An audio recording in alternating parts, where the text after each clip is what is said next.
अगर खिलाफ है तो होने दो, जान थोड़ी है। ये सब धुआं है, कोई आसमान थोड़ी है। लगेगी आग तो आएंगे घर कई जद में। लगेगी आग तो आएंगे घर कई जद में। यहाँ सिर्फ हमारा मकान थोड़ी है। वेलकम टू इंडियन फाइट जंगी। इंडियन फाइट जंगी में आपका स्वागत है। आगे बढ़ने से पहले सब्सक्राइब करके बेल आइकन पर क्लिक कर दीजिए। अच्छा लगे तो लाइक करिएगा, बुरा लगे तो भी तो डिसलाइक करिएगा। अच्छा लगे बुरा लगे कमेंट जरूर करिएगा। सब्सक्राइब करके बेल आइकन पर क्लिक करिए, सारे नोटिफिकेशन ऑन करिए, क्योंकि एक गारंटी है, कुछ हो ना हो आपका नॉलेज पहले से ज़्यादा होगा, इस बात की गारंटी है। आज हम बात करेंगे हेनरी सेहूटो की। हेनरी सेहूटो बोले तो ट्रिपल सी, बोले तो किंग ऑफ क्रिंज, और बोले तो वो आदमी जो यूएफसी के डेना वाइट से जिसकी अभी पट नहीं रही है। ठीक है, ये चारों पांचों आदमी एक ही है। सबसे पहले बात कर लेते हैं कि हेनरी सेहूटो को क्या चाहिए था। हेनरी सेहूटो चाहता था कि उसको वोल्कानास्की पे चांस मिले, है ना। वोल्कानास्की जो फ्लाईवेट में जो वोल्कानास्की और हॉलोवे की फाइट तय हुई थी, हॉलोवे इंजरी की वजह से चला गया। तो हेनरी सेहूटो डिमांड कर रहा था इस बात की कि उसको वहाँ पे डाला जाए, और he was ready for a short term fight, मतलब शॉर्ट नोटिस फाइट में तैयार था सेहूटो। उसने मतलब दुनिया भर के ट्वीट किया, ये किया वो किया। बाद में ये हुआ कि वोल्कानोस्की ने ये बोला कि कोरियन जॉम्बी से वो फाइट करना चाहता है, और डेना वाइट ने तय कर दिया कि वो कोरियन जॉम्बी से ही फाइट करेगा। जब हेनरी सेहूटो ने ये कहा कि वो ट्रिपल सी से 4C बनना चाहता है, यानी कि चौथा चैंपियन बनना चाहता है ना, Olympic champion, flyweight champion, bantamweight champion के बाद वो फेदरवेट चैंपियन ही बनना चाहता है, तो डेना वाइट का क्या कहना था? डेना वाइट का कहना था भाई ऐसा है कि आप रिटायर हो चुके हैं, बात तो सही है। दूसरा, आपने 2 साल से फाइट नहीं किया, भाई बात तो सही है। और साला तुम आके एकदम से ये बोलते हो कि तुम ना सिर्फ वापस आओगे, बल्कि तुमको चैंपियनशिप फाइट चाहिए। और ना सिर्फ आपको चैंपियनशिप फाइट चाहिए, आपको चैंपियनशिप फाइट चाहिए एक वेट क्लास अबव। बात तो सही है, डेना वाइट, अंकल डेना बिल्कुल सही बोल रहे हैं।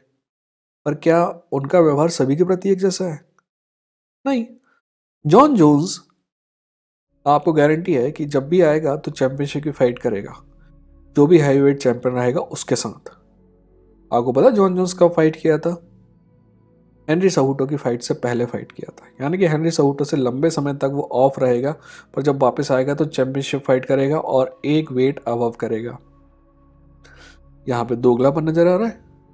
अभी भी नहीं आया तो मैं बताता हूँ। जीएसपी 4 साल बाद आया, एक वेट क्लास अबव आया और चैंपियनशिप फाइट की और जीता और चला गया। अभी भी दोगलापन समझ में नहीं आ रहा है? ऐसे कई एग्जाम्पल मैं दे सकता हूँ। अब चैंपियनशिप फाइट क्यों नहीं मिल रही है एक वेट अबव हेनरी सेहूटो को? अगर वो उस लायक नहीं है तो चैंपियनशिप फाइट होने दो, क्योंकि कोई और तो फाइटर है नहीं। कोरियन जॉम्बी तो लाइन में नहीं था, आप उससे फाइट करवा रहे हो, राइट? उससे तो अच्छा है कि एक दूसरे क्लास का चैंपियन था, आप उससे फाइट करवा देते। तो क्या होगा इससे कि कम से कम अगर वो नहीं है उस लायक तो बाकायदा हार जाएगा। पर आपको पता है क्यों उसको फाइट नहीं मिली? पहली बात तो वो पैसे मांग रहा है, और यूएफसी पैसे देने में बहुत कंजड़ आदमी है, पार्टी है, और क्योंकि उनकी लगभग लगभग मोनोपोली है, इसीलिए वो जो चाहे वो कर सकते हैं। दूसरा रीज़न ये है कि वो एक स्टार नहीं है यूएफसी के नज़र में। जॉन जोन्स स्टार है, जीएसपी स्टार था, हेनरी सेहूटो वो स्टार नहीं है, क्योंकि कम वेट क्लास वालों को उतनी इज्जत नहीं मिलती है जितनी हायर वेट क्लास वालों को। मैं आपको बताऊं, सिंपल सा फंडा है। ब्रैंडन मेरानो फ्रांसिस नगानू से 10 गुना ज़्यादा टैलेंटेड आदमी है, बट फ्रांसिस नगानू को ब्रैंडन मेरानो से 4 गुना ज़्यादा पैसे मिलते हैं। क्यों? क्योंकि वो आदमी से भारी है, इसलिए। आज अब चूती आपा है इस दुनिया में, हैवीवेट चैंपियन और ये सब बकचोदी अपने दिमाग में चलते रहती है।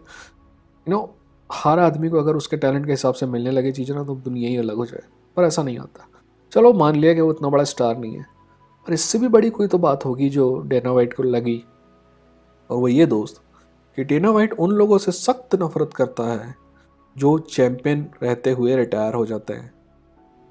और ऐसा जीएसपी ने भी किया था, इसलिए जीएसपी को उसने ऑस्कर डे ला होया से फाइट नहीं करने दिया, और ऐसा हेनरी सेहूटो ने भी किया है, इसीलिए उसको वो मौका नहीं देगा। मेरा मानना है कि अगर मैं होता तो मौका देता। क्यों? क्योंकि ये लड़का हद से ज़्यादा टैलेंटेड है। ये इसमें और जीएसपी में फ़र्क है कि जीएसपी ने मिडिल वेट जीता और चला गया। अब ये बात अलग है कि उसको चोट थी, एंकोलाइटिस था, तो वो नहीं कर सकता फाइट, बट डेना वाइट को यही था कि उसने डिफेंड नहीं किया। ये लड़के ने फ्लाई वेट जीता, उसको डिफेंड किया, बैंटम वेट जीता, उसको डिफेंड किया, और तो और इन दोनों से बड़ी बात है कि वो ओलंपिक चैंपियन है। ओलंपिक चैंपियन होना दुनिया में सबसे बेस्ट होने का द्योतक है, सिंबलिज्म है, सिंबल है। आपको यूएफसी जरूर कहेगी कि दुनिया भर की हमारे पास बेस्ट फाइटर ये और वो, नहीं, ऐसा कुछ नहीं है। मेरा मानना है कि इवन वन चैंपियनशिप में 125 डिवीजन के बेहतर फाइटर उपलब्ध हैं। इवन 135 में हरागुची यूएफसी के हर फाइटर को हरा सकता है, और वो वहां पे हार गया पैटिस से। ठीक है, ये कहना है कि आपके पास सबसे बेहतर फाइटर है, ऐसा नहीं है। तो आप लोगों को हमेशा स्टार फाइट ही करानी है तो बोल दो कि ये स्टार चैंपियनशिप रेसलिंग है, अल्टीमेट फाइटर चैंपियनशिप रेसलिंग नहीं है, सॉरी, स्टार फाइटिंग चैंपियनशिप है, अल्टीमेट फाइटर चैंपियनशिप नहीं है। एनीवेज, क्या होगा इस बारे में? मेरे ख्याल से ये होगा कि हेनरी सेहूटो जब वापस आएगा तो उसको चांस मिलेगा चैंपियनशिप पे, पर उसको चांस मेरे ख्याल से मिलेगा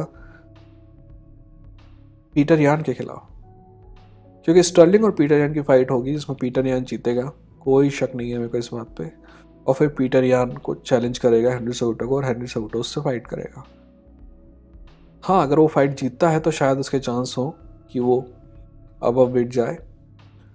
ये हो चाहे वो हो चाहे कुछ हो, हम हेनरी सेहूटो को एक बार फिर से फाइट करते हुए देखेंगे, ये बात पक्की है। तो जब देखेंगे तो मैं आपको इस चैनल में बताऊंगा कि उसमें क्या होगा।